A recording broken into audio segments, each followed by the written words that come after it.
This is my kayak paddle. It's an Ozark Trail, which is not a particularly high-end paddle, but it works well enough for me. This paddle is 86.5 inches long, which is about 220 centimeters. And since I'm in a sit-on-top kayak and I raise the seat a little bit, I find it's a little bit too short. I'd like to be able to reach a little bit further with the paddle stroke. I'd also like to keep water from dripping on my legs. Even though I've got the rubber water drip stops on this paddle, I still get a lot of water on my legs. So I want to do a short video and show you how I'm going to go about extending the paddle length. This paddle, like many, is a two-piece design. You have an interlocking sleeve with a ball detent, and over on this side you have the receiving end, and you can adjust the feathering of the kayak depending on which hole you engage with the detent. Now there's more than one way to skin this cat.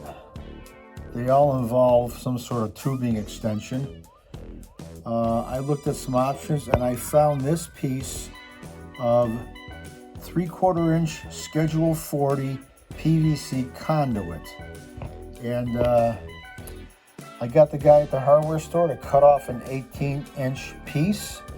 It's important that I got the piece with this flared fitting on the end. This is a slip fitting to connect different sections of pipe. And you'll see in a second how that's going to help facilitate this paddle extension. Now, I considered buying a longer paddle, and that's still an option if this doesn't work. But the nice thing about this mod, and the best thing about this mod, is that this piece of tubing cost me $1.80. The end of the paddle that has the ball detent will slide into this enlarged receiver end of the conduit, and the other end of the conduit will slide inside the second half of the paddle and will be secured with a similar type of ball detent.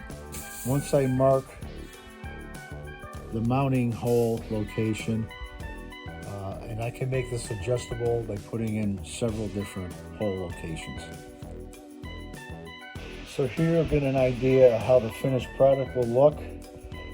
I still have to drill the holes, put the ball detent clip in one side, and do my proper measurements for feathering.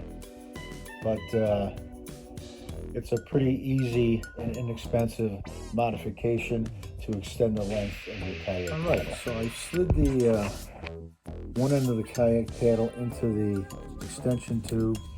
I drilled a hole so it will engage the spring detent clip.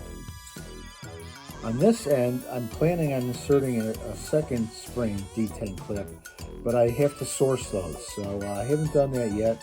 In the meantime, I'm going to drill a small hole through both the plastic tubing and the metal kayak handle and secure it with a self-tapping screw.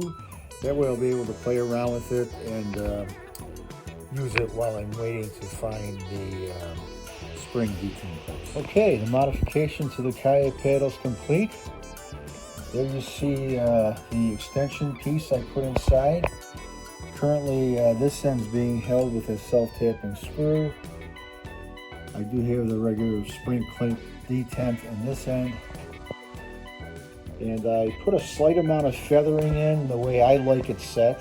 It's very customizable at this point. I'll probably give this gray plastic tube a quick coat of black spray paint, and we'll get it out in the water and see how it goes. But yeah, here's an easy kayak paddle extension. Cost me $1.80.